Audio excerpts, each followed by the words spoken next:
Chapter 2. The Knowing Smile. Alara woke to the sound of running water and the rich aroma of coffee brewing. For a blissful moment, she existed in that liminal space between sleep and consciousness, her body still humming with the phantom echoes of last night's revelation. Then reality crashed over her like a bucket of ice water. The phone, she bolted upright on the couch, her neck protesting from the awkward angle she'd slept in. Her hand flew to the nightstand beside her, fingers scrambling across the smooth wood surface. Empty. The coffee table, where she'd first found the device, also empty. Panic clawed at her throat as the events of the previous night came flooding back in vivid, mortifying detail. Sandra's gallery of intimate photos, the desperate, shameful way she'd used them to fuel her own pleasure. The way she'd fallen asleep, clutching the evidence of her transgression like some kind of perverted security blanket.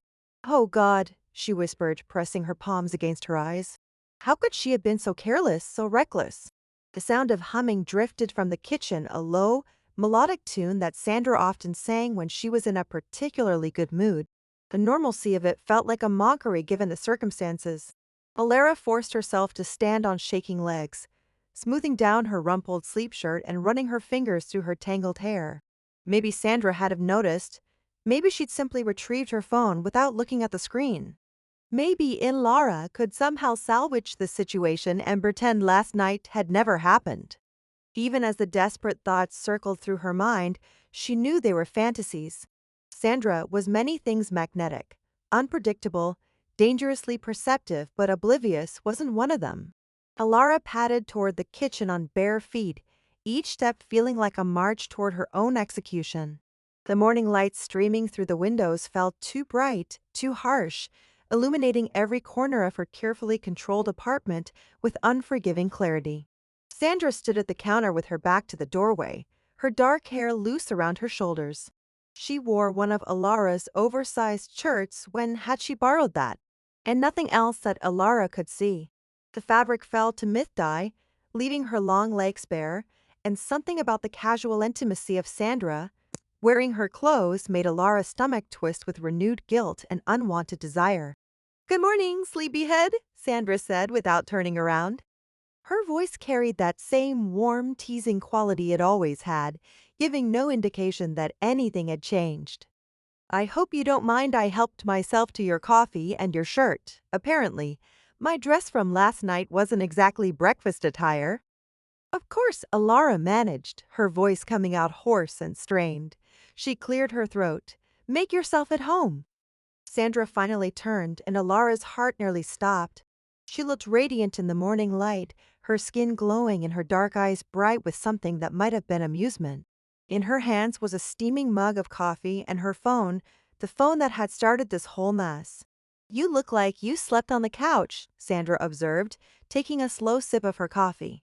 Her gaze traveled over Alara's rumpled appearance with what seemed like casual interest, but there was something underneath that made Alara's skin prickle with awareness. Yes, I fell asleep watching TV. The lie tasted bitter on her tongue. "I didn't want to disturb you by going to the bedroom." "How thoughtful of you." Sandra set her mug down on the counter and leaned back against it, the movement causing Alara's borrowed shirt to ride up slightly. "Though I have to say, I'm surprised you managed to sleep at all. You seemed pretty restless last night." The words hung in the air between them, innocuous on the surface but loaded with meaning that made Alara's cheeks burn. Did Sandra know? Was she toying with her, or was Alara reading subtext that didn't exist? "I had too much wine," Alara said quickly. "You know how I get when I overindulge." Sandra's lips curved in a smile that was almost predatory.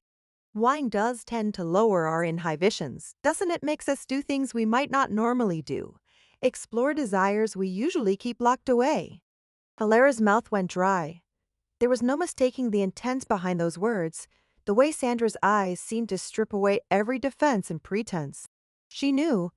Of course she knew. "Sandra, I found my phone this morning," Sandra interrupted, her voice still maddeningly calm. She picked up the device from the counter, turning it over in her hands like it was some fascinating take-back. "Right there on your nightstand. Actually, screen still lit up." The admission hit Alara like a physical blow. She opened her mouth to speak, to apologize, to try to explain the inexplicable, but no words came. Sandra watched her struggle with that same amused expression, as if she were enjoying the show. The battery was almost dead, Sandra continued conversationally. Must have been on for quite a while. I was so careless leaving it unlocked like that. You never know what someone might accidentally stumble across. I'm sorry, Alara finally managed to choke out. I didn't mean to. I was just trying to return it to you, and the screen was open, and I. She trailed off, unable to finish the sentence that would damn her completely. Sandra pushed off from the counter, closing the distance between them with fluid, feline grace. She stopped just close enough that Alara could smell her perfume, something dark and intoxicating that she'd never noticed before, but would now never forget. Sorry for what, exactly? Sandra asked, her voice dropping to a whisper. Sorry for looking at my private photos?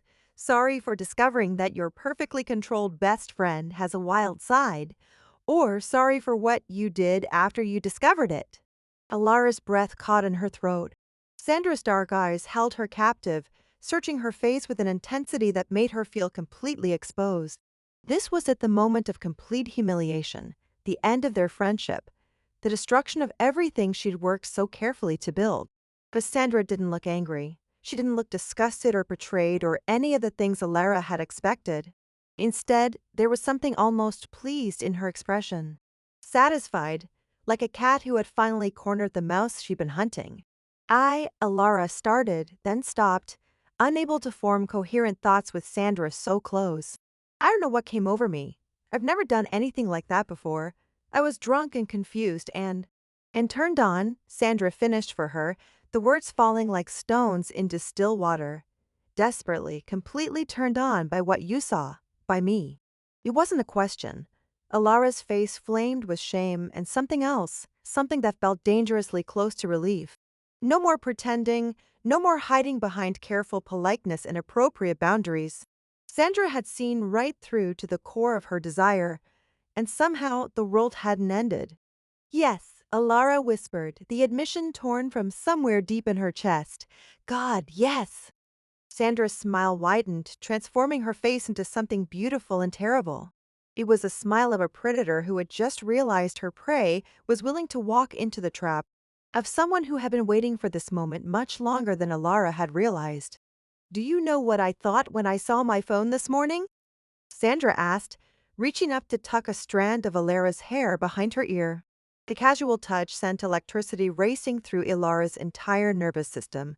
I thought, finally, my sweet, repressed little Alara is ready to admit what she really wants.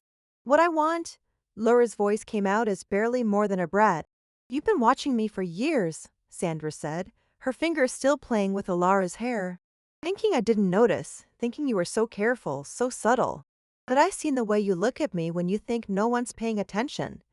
The way you find excuses to touch me. The way you hang on my every word like I'm telling you the secrets of the universe. Alara felt like she was drowning, pulled under by the weight of Sandra's observations. Had she really been so transparent, so obvious in her hidden desires? I never meant. Oh, but you did. Sandra's hand moved to cup Alara's cheek, her thumb brushing across her lower lip with devastating gentleness. He meant every stolen glance, every lingering touch, every fantasy you've been too afraid to acknowledge. And now that you've had a taste of what it feels like to stop pretending, you're terrified because you want more. The accuracy of the statement hit Alara like a physical blow. She did want more, standing here in her sterile kitchen, with Sandra touching her face like she was something precious and breakable. Alara realized that last night hadn't satisfied her curiosity. It had awakened something that felt infinite and consuming. What happens now? Alara asked, hating how small her voice sounded. Sandra's smile turned predatory again, full of promises and threats in equal measure. She leaned in close, her lips brushing against Alara's ear as she spoke. Now you have a choice to make, she whispered, her breath warm against Alara's skin. You can pretend this never happened. Go back to your safe little life with your safe little boyfriend and your safe little job. Keep all those messy desires locked away where they can't hurt anyone. She pulled back slightly, meeting Alara's eyes with an intensity that felt like being burned alive. Or, Sandra continued, you can stop lying to yourself about what you really want. Stop settling for the pale imitation of passion you've convinced yourself is enough. Stop being afraid of the fire, darling, and learn what it means to burn. Before Alara could respond, Sandra stepped away, the loss of her warmth leaving Alara feeling cold and bereft. She picked up her coffee mug and took another casual sip, as if she hadn't just turned Alara's entire world upside down with a few whispered words. I should get going, Sandra said, checking the time on her phone, the same phone that had started this whole transformation. I have a client meeting this afternoon, and I need to go home and change into something more professional. She moved toward the doorway, then paused, looking back over her shoulder with that same knowing smile. Think about what I said, Alara. And when you're ready to stop thinking and start feeling, she held up her phone, waggling it playfully. You know where to find me. And then she was gone, leaving Alara standing alone in her kitchen, surrounded by the lingering scent of dark perfume and darker promises. Through the window, she watched Sandra walk to her car with that same confident stride that had always made Alara's pulse quicken, now understanding exactly why. Her phone buzzed on the counter, and Alara's heart leaped into her throat. A text from Sandra sent just moments before. The choice is yours, darling, but we both know what you're going to choose. Attached was a photo Alara hadn't seen in the gallery the night before, Sandra in bed, sheets tangled around her waist, looking directly into the camera with an expression of pure, unapologetic desire. Alara stared at the image until her hands shook, then quickly deleted the message. But she knew it was too late.